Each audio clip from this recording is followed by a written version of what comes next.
स्वागत है आपके पी ब्लॉग में एक और नए लेक्चर के साथ।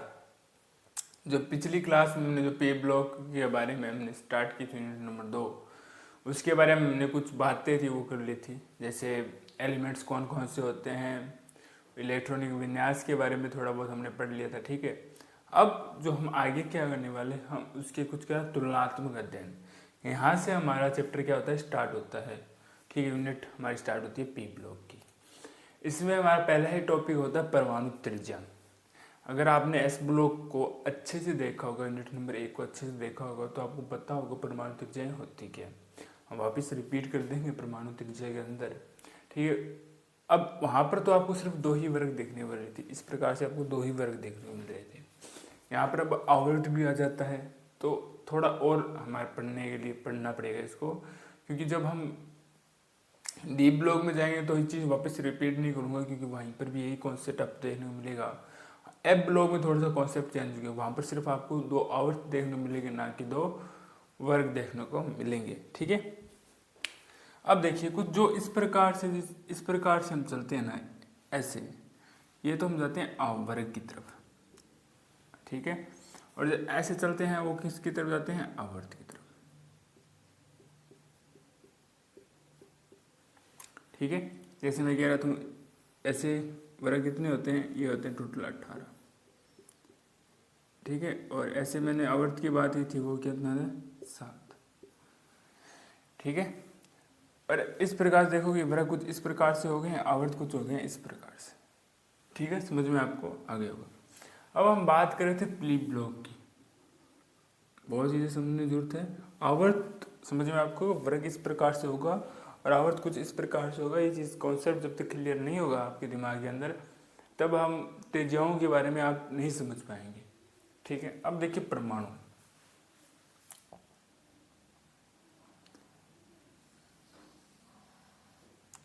ये हमारे पास कोई भी परमाणु या एटम है जिसके चारों ओर क्या हो रहा है, कोई इलेक्ट्रॉन चक्कर लगा रहा है। क्या लगा रहा है, इलेक्ट्रॉन चक्कर लगा रहा है।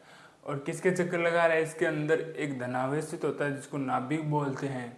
ठीक है, इसे न्यूट्रॉन भी बोलते हैं, पॉजिट्रॉन, न्यूट्रॉन भी बोलते हैं, न्यूक्लियस भी बोलते हैं इसके अंदर। ठीक है, प्रोटॉन और न्यूट्रॉन होते हैं जिसके अंदर, इसको न्यूक्लियस भी बोलते हैं। इलेक्ट्रॉन क्या करते हैं, इसके चारों ओर चक्कर लगाते हैं।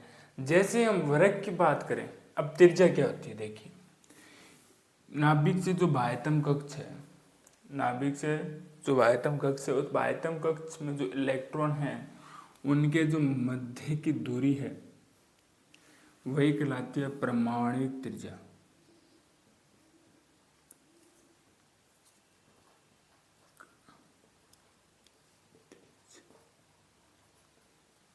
वही क्या कहलाती है, परमाणुक त्रिज्या। ठीक है, वो क्या कहलाती है, परमाणुक त्रिज्या कहलाती है। इसी त्रिज्या की बात करूँ तो इसको भी हम क्या कहते हैं, सहसंयोजक त्रिज्या। सहसंयोजक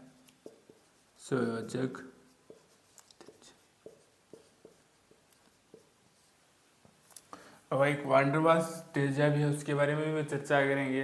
पहले हमने बात कर ली है परमाणुक त्रिज्या के बारे में, समझ में आ गया। जो नाभिक है, नाभिक से जो बाह्यतम कोश है, उस बाह्यतम कोश में जो इलेक्ट्रॉन उनकी मध्य की दूरी होती है उसको क्या बोलते हैं, परमाणुक त्रिज्या बोलते हैं। समझ में आ गई, इतनी बात क्लियर आपको हो गई होगी। अब जो परमाणु त्रिज्या है ना, परमाणु त्रिज्या, इसको हम क्या देखेंगे, वर्ग के हिसाब से देखेंगे। जो पी ब्लॉक है उसके हिसाब से देखेंगे कि सर, अब आपको मन में प्रश्न उठ रहा हो कि पी ब्लॉक के हिसाब कैसे देखना। हम देखेंगे कि वर्ग में जब आप ऊपर से नीचे आओगे या बाएं से दाएं जब आप जाओगे आवर्त के अंदर, तो त्रिज्या घटेगी, बढ़ेगी, या सतत रूप से घटती ही रहती है या बढ़ती रहती है, कभी बढ़ेगी कभी बढ़ेगी, क्या होगा। ये बस इन त्रिज्याओं का क्रम की व्याख्या हम करेंगे, इनमें कुछ नहीं बताना, सिंपल क्वेश्चन बनता है। अगर त्रिज्याओं के बारे में आए तो आप सिंपल से उसको एक्सप्लेन कर सकते हो। नाभिक होता है, नाभिक के क्या चारों ओर एक कक्ष होता है जिसमें इलेक्ट्रॉन है चक्कर लगाते हैं, इसको ही बोलते हैं परमाणु त्रिज्या। इसका दूसरा नाम है सहसंयोजक त्रिज्या होती है। ठीक है, पहला प्रश्न तो इस प्रकार समझना। दूसरा पूछ सकता है, वो क्रम की बात करेगा, कुछ तत्व दे देगा, उन तत्वों को हो गए कि उनको ना उनकी जो परमाणु त्रिज्या है या सहसंयोजक त्रिज्या के अनुसार उनको क्रम में व्यवस्थित कीजिए। वो देखो कैसे पता चलता है। अब देखिए, अब त्रिज्या क्या कैसे प्रभावित हुई बताइए। पहले बात करते हैं हम वर्ग की। किसकी बात करोगे आप? बात करेंगे पहले वर्ग की। इसे वर्ग की बात करूँ, जैसे ऊपर से नीचे आओगे ना, वैसे वैसे क्या होगा, कक्षक बढ़ते जाएंगे। 1 कक्षक, 2 कक्षक, 3 कक्षक, 4 कक्षक, ठीक है। जैसे जैसे आप ऊपर से नीचे आओगे कक्षकों की संख्या बढ़ती रहेगी, अर्थात जो त्रिज्या है ना, त्रिज्या वो क्या होगी, लगातार बढ़ती रहेगी। आकार बढ़ने से त्रिज्या भी बढ़ेगी। तो सिंपल सा क्वेश्चन है कि जब हम ऊपर से नीचे आते हैं वर्ग के अंदर, त्रिज्या क्या होती है, बढ़ती रहती है, ठीक है। ये बात होगी। दूसरी बात करते हैं हम आवर्त की तरफ।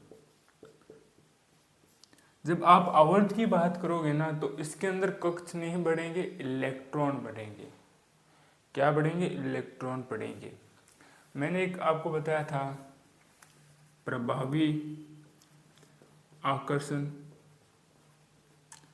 बल, ठीक है, प्रभावी आकर्षण बल।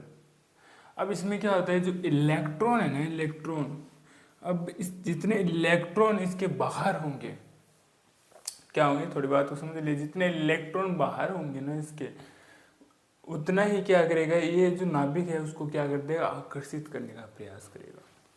कोष जो बढ़ते हैं वो इस आकर्षण के प्रभाव को कम कर देते हैं अर्थात संतुलित करते हैं। जबकि जैसे जैसे इलेक्ट्रॉन इस कक्ष के अंदर बढ़ते जाएंगे, वो क्या होंगे, प्रभावी आकर्षण बल अधिक लगाएगा।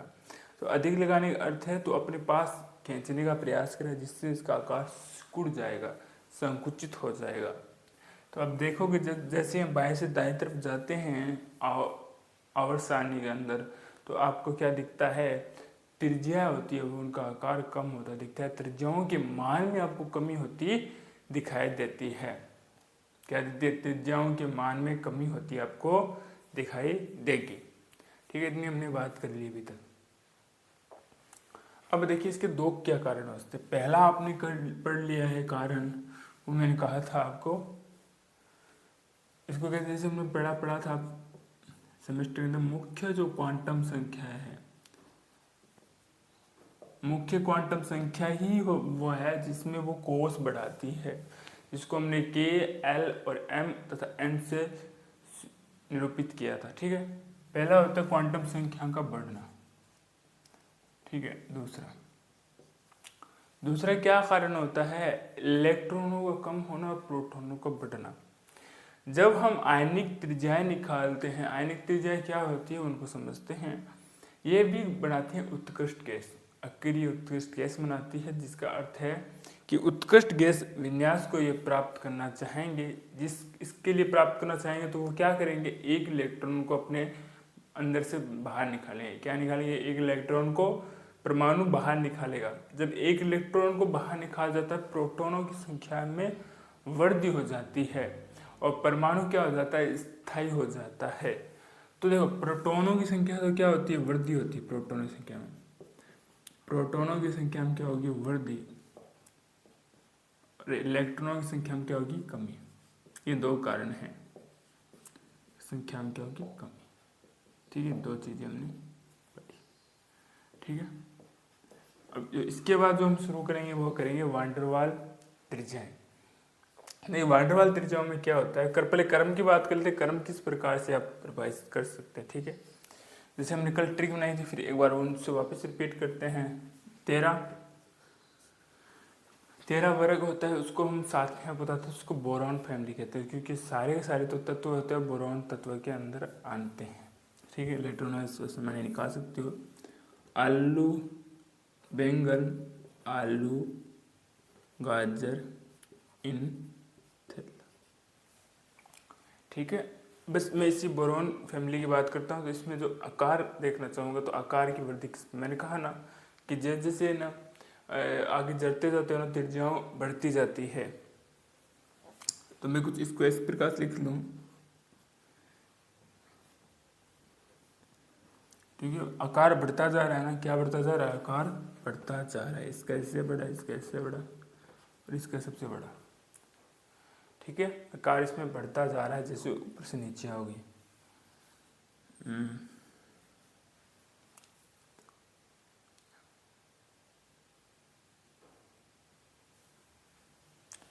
कार्बन, नाइट्रोजन, ऑक्सीजन,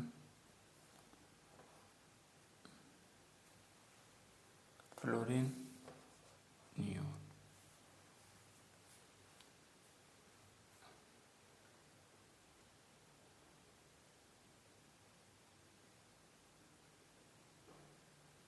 ठीक है, फ्लोरीन और नियोन, फ्लोरीन और नियोन। जब इसकी बात करोगे तो मैंने कहा ना, जब आवर्त में आप जैसे चलोगे ना, यहाँ पर ऐसे चलते जाओगे ना आवर्त के अंदर, तब क्या हो गया, जिसके जो आकार है उसमें क्या आएगी, कमी आएगी। आकार में क्या आएगी, कमी आएगी। तो किससे निरूपित करें, मैंने कहा कमी आ रही है, तो क्या हो जाते हैं, छोटे होते जाते हैं। इसके क्रम को आपने एक बार अच्छे से नोट कीजिए, बाद में हम पढ़ते हैं वान डेर वाल त्रिज्या। वान डेर वाल त्रिज्या के बारे में थोड़ी सी मैं बात बता ही देता हूँ आपको।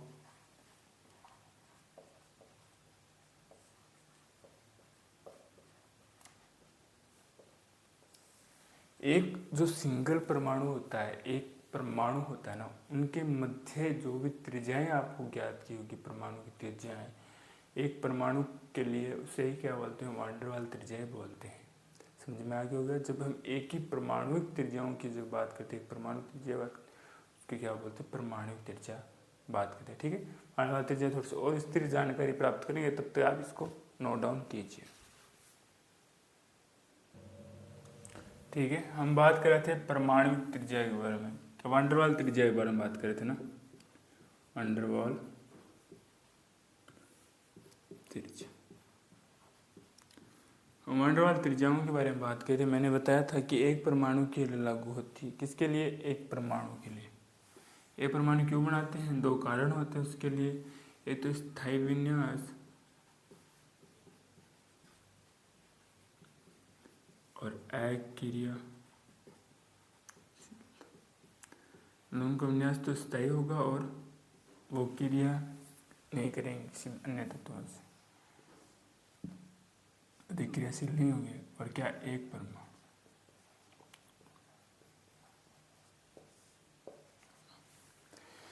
अब देखिए, सेम वही क्रम में चेंज नहीं आएगा। हम बात वान डेर वाल त्रिज्याओं की बात भी कर लीजिए, आयनिक त्रिज्याओं की बात कर लीजिए।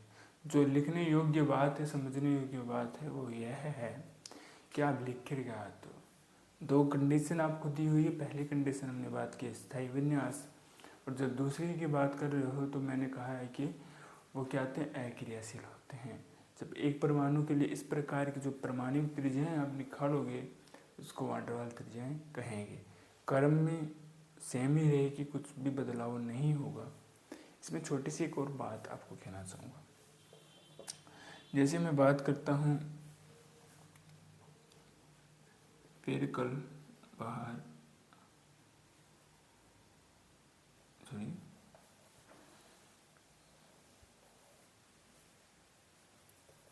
इसकी बात करता हूँ, हरभजन ने आराम कर 0 रन।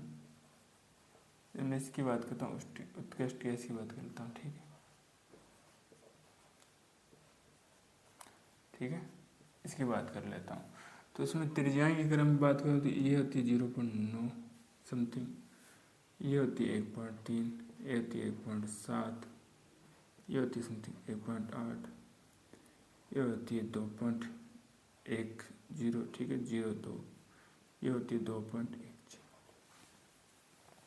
ठीक है, ये मैंने कुछ वान डेर वाल त्रिज्याओं की बात की है। तो देखोगे आप, ये इनको आवर्त में बांट लिए, छठा आवर्त, पांचवा आवर्त, चौथा आवर्त, तीसरा आवर्त, दूसरा आवर्त। और जब इन दो आवर्तों को आप देख रहे हो ना, इन आवर्तों की संख्या त्रिज्याओं के देख रहे हो, तो अंतर बहुत कम है। अंतर क्या है, बहुत कम। जब इन त्रिज्याओं में देख रहे हो तो इसके मुकाबले तो अंतर क्या आपको अधिक दिखाई दे रहा है। अंतर क्या दिखाई देता होगा आपको, अधिक। ठीक है, इन आपको समझ में आ गया होगा। अब देखिए, जब ये भी निकाले हैं या हम ये निकाले, मैंने कहा था बैंगन, आलू, गाजर, तो मैंने आपको ट्रिक भी बताई थी। जब यहाँ से आप यहाँ तक आओगे तो इनके मध्य अंतर कितना है, 8। इनके और इनके मध्य जब आओगे तो क्या हो रहा है 18, फिर वापस 18, तो यहाँ पर 32। तो देखिए दो स्थिति देखिए, और यहाँ पर भी वो दो स्थिति देखिए। देखिए यहाँ पर क्या हो जाए, अचानक से देखिए कुछ अंतर, क्या इनमें तो अंतर समान है। इनमें जो अंतर आप देख रहे हो किसके मध्य, एल्यूमिनियम व गैलियम और गैलियम व इंडियम के मध्य आप जब देखोगे तो अंतर आपको क्या दिखाई दे रहा होगा, समान दिख रहा होगा। परंतु जब आप बेरिलियम और थैलियम के मध्य आते हो तो अंतर कितना बढ़ जाता है, 10 बढ़ जाता है। और जब इंडियम और थैलियम की बात करोगे तो अंतर कितना बढ़ जाता है, 32 का अंतर बढ़ जाता है इन दोनों के मध्य। तो वो अंतर भी कार्य कर रहा होता है। ठीक है, जैसे जैसे ऊपर से नीचे आओगे ना, ऊपर से नीचे आओगे तो क्या होंगे, कक्षकों में वृद्धि होंगे।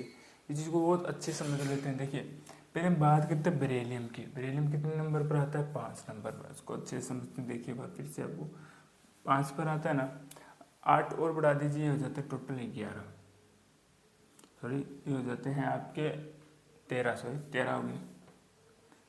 कितने हो गए ये, 13 हो गए हैं। ठीक है, और 13 में हम वापस जोड़ लेते हैं 18, 18 जोड़ने पर हो गए 8, ये हो गए आपके 21 और 31। 31 में वापस आप क्या जोड़ दीजिए, 18 जोड़ देते हैं, ये हो गए हैं 9 और 49। 49 में 32 जोड़ दीजिए, ये हो जाते 51 और 81। ठीक है, क्या हो जाते हैं 51 और 81 हो गए। ठीक है ये वाले तो। और हम बात करते हैं अब इसकी, ठीक है 81 हो गए ना। अब हम क्या बात करते हैं, देखिए इस बात को बहुत अच्छे से समझिए। इसमें पहला बनाता हूँ, ये नाभिक है। आपने सूत्र पढ़ा होगा जो के अंदर हम पढ़ते हैं 2n² होते हैं। पहले कक्षा के लिए क्या होता है, के का मान 2 होता है। एल की बात कर लेते हैं हम, इसमें ही वैल्यू 2 बढ़ा दीजिए इसके अंदर, 2 दूनी 4, 4 दूनी 8। एम की बात कर लीजिए, 3 3 9 18। ठीक है, के एल एन की बात कर लीजिए, ये हो जाते 2 4 4 36 और ये 32। ये भी चीज़ देख लीजिए। तो मैं जैसे पहले की बात करूँ, पहले ही कक्षा की बात करूँ तो इसमें ये भर लेता हूँ मैं। देखिए 2 इलेक्ट्रॉन भर लीजिए, पहले में तो 2 ही भरे जाएंगे। ठीक है, मुझे एक नया कक्षक और बनाना होगा। इसमें आप कितने भर सकते हो, 1 2, इसका पूरा हो गया ना। अब मैं क्या चाहता हूँ, एल्यूमिनियम के पास जाता हूँ। मुझे कितने चाहिए, 13। मुझे कितने और बढ़ने, 8 और बढ़ने। तो इसमें मैं 8 ही भर सकता हूँ। तो देखिए 4 5 6 7 और 8, ये हो जाते हैं 10। एक वापस एक कक्ष का निर्माण और हुआ है ना, तो क्या हो जाता है, ये होंगे 13। अब इसमें 31 बनने, कितने बनने हैं, 31। तो इसके अंदर कितने आने वाले हैं, 18। यहाँ पर कितने हैं, टोटल 8 और 10 28। वापस से क्या होगा, कक्षा का में वृद्धि होगी। वापस क्या होगी, इसके अंदर कक्षा के अंदर वृद्धि होगी। तो ये तो समझ में आ रहा है ना, लगातार कक्षा क्यों बढ़ते जा रहे हैं। ठीक है, ये तो समझ में आप क्या होगा कि जैसे जैसे हम कक्षों की वृद्धि हो रही है ना, और जैसे जैसे ऊपर से नीचे आएगी यही कक्षा बढ़ते जाएंगे। और जब इनके मध्य जो हम बात करते हैं वांडर वाली त्रिज्याएँ होगी, वो क्या होगी, वो भी बढ़ती जाएगी। ठीक है, अब जैसे यहाँ से हम सी की तरफ चलते हैं, तो इसमें कितने भरे थे हमने, सी की तरफ चलते हुए ये 10 और ये 13 और ये 14। देखिए इसमें कोई कोस नहीं बढ़ा है, सिर्फ क्या बढ़े हैं, इलेक्ट्रॉन्स बढ़े हैं। तो ये इसका आकार क्या होता है, वापस संकुचित हो जाता है, जिसके कारण क्या होती है, इनकी त्रिज्याएँ क्या हो जाती है, बाएं से दाएं तरफ जाने पर आवर्तन त्रिज्याओं के मान में क्या होती है, वांडरवाल त्रिज्याओं के मान में क्या आ जाती है, कमी आ जाती है। तो अंतर को भी थोड़ा ध्यान रखना। ठीक है, अंतर प्रमाणित त्रिज्या अंतर बहुत कम होता है। अब दूसरी बात करता हूँ मैं आयनिक त्रिज्याओं की। आयनिक त्रिज्या, ठीक है, मैंने आयनिक त्रिज्याओं में आपको बात की थी कि ये क्या करते हैं, उत्कृष्ट गैस विन्यास प्राप्त करना चाहते हैं। क्या प्राप्त करना चाहते हैं, उत्कृष्ट गैस विन्यास। जब आप इसकी बात करोगे, किसकी, एल्यूमिनियम की बात करते हैं तो देखिए इसके बाह्यतम कोश में कितने इलेक्ट्रॉन हैं, 3 इलेक्ट्रॉन देखने को मिलते हैं। तो ये क्या करते हैं, अपने 3 इलेक्ट्रॉन निकलेगी और उत्कृष्ट एक स्थिति प्राप्त करेगी जिसके अंदर पहले और दूसरी कक्षा के अंदर इलेक्ट्रॉन की पूर्ति पूरी होगी। तो ये 3 इलेक्ट्रॉन त्याग देंगे, ठीक है। तो ये क्या बनाएंगे, जितने 3 इलेक्ट्रॉन त्यागेंगे वो क्या बनाएंगे, आयन। आयन 2 प्रकार से वो बना सकते हैं, एक तो बना सकते हैं वो धनायन,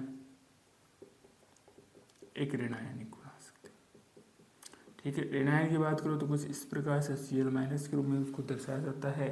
और पॉजिटिव चार्ज है बेरिलियम प्लस, इसको 3 के द्वारा दर्शा सकते हैं। इस पर +3 होती है क्योंकि 5 हमने भरे थे, दूसरे कक्षा में कितने भरे थे हमने, 5, 3 हो तो 5 भरे थे, वापस ये भी 3 इलेक्ट्रॉन त्याग देगा और क्या बनाएगा, धनायनिक भी ऋणायनिक बनाएगा। आयनिक त्रिज्याओं में भी ये सिमिलर सी बात है कि हम जैसे बाएं से दाएं तरफ जाओगे आप तो त्रिज्याओं के मान में आपको वृद्धि देखने को मिलती है, ऊपर से नीचे जब वर्ग में आओगे त्रिज्याओं के मान में कमी देखने को मिल जाती है, ठीक है। ये हमने संपूर्ण जो परमाणुविक त्रिज्याएं पढ़ी, परमाणुविक त्रिज्या के अंदर 3 प्रकार की त्रिज्याएं पढ़ी। एक तो पढ़ी मैंने सहसंयोजक त्रिज्याएं, जो नॉर्मली जो त्रिज्याएं होती है परमाणु त्रिज्याओं को हम क्या कहते हैं, सहसंयोजक त्रिज्या कहते हैं, खत्म हो जाती है बात। दूसरी हमने क्या पढ़ी, वान डेर वाल त्रिज्या। वान डेर वाल त्रिज्या मैंने कहा था अगर उसका विन्यास स्थायी हो और वह क्रियाशील हो तो इस प्रकार से निकाली हुई परमाणु त्रिज्या होती है वो वान डेर वाल त्रिज्याएं कहलाती है। जिसमें हमने जो उत्कृष्ट गैसें थी उसकी बात की थी, जिसमें मैंने कहा था कि आप देखोगे तो इनमें अंतर आपको वान डेर वाल त्रिज्याओं में अंतर बहुत कम देखने को मिलता है, ओके। और जब हम बात करते हैं इन त्रिज्याओं में, मतलब परमाणु जो एक दूसरे जो कोश के अंदर जो अंतरों की बात करते हैं वो अंतर भी हमारे किस प्रकार देखने को मिलते हैं, 8, 18, 18 और 32 रूप में इनको अंतरों में देखने को मिलते हैं, ठीक है। जब आप इन दोनों की बात करोगे तो इसमें क्या होगा, एक कक्षा की वृद्धि नहीं होगी, अर्थात वो संकुचित हो जाते हैं, ठीक है। और यहाँ से आप देखोगे तो 32 की तरफ जाने पर एक कोश और वृद्धि होती है, जिसके कारण क्या होता है, त्रिज्याएं फिर से थोड़ी सी क्या होती है, बढ़ती जाती है। ऊपर से नीचे आने पर त्रिज्याएं बढ़ेगी और दाएं से बाएं जाने पर त्रिज्याएं का मान घटता जाएगा, क्योंकि वो आकार पर डिपेंड करती है। आयनिक त्रिज्याओं की बात करें तो वो क्या, कुछ परमाणुओं को, इलेक्ट्रॉनों को त्याग करके क्या होता है, आयन बनाने, आयनिक अवस्थाएं बनाने का प्रयास करते हैं। 2 प्रकार की होती है, एक तो धनायन व एक ऋणायनिक होती है। जिन पर आपको पॉजिटिव चार्ज दिखाई दे रहा है वो सारे धनायनिक त्रिज्याएं, धनायनिक आयनिक त्रिज्याएं बनाएगी, और जिस पर नेगेटिव चार्ज दिखाई दे रहा है वो ऋणायनिक आयनिक त्रिज्याएं बनाएगी।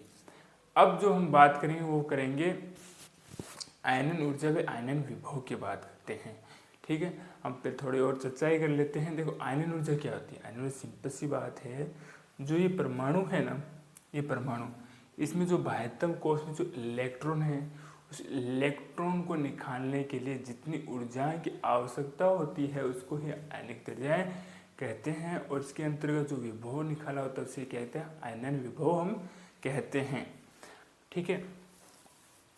अब देखिए कि परमाणु, जैसे ये कोश मैंने पढ़ा, ये है नाभिक और ये है इस प्रकार से, यहाँ पर सिर्फ आपको एक ही इलेक्ट्रॉन दिखाई दे रहा होगा।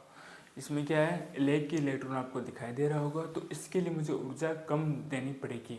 ऊर्जा कम दे रहा हूँ तो आयनन ऊर्जा का मान भी कम हो रहा होगा, ठीक है। जैसे जैसे अब जैसे नाभिक क्या करता है, इसको अपनी ओर अगर आकर्षित करेगा, इलेक्ट्रॉन की संख्या अधिक है तो नाभिक अपनी ओर आकर्षित करेगा, प्रभावी नाभिक के जो आकर्षण बल है वो लगाएगा, जिसके कारण से क्या होगा, वो ना उसको मैं ज़्यादा ऊर्जा देनी पड़ेगी। जितनी आप ज़्यादा ऊर्जा दोगे ना, आयनन ऊर्जा मान उतना ही क्या हो जाता है, अधिक हो जाता है।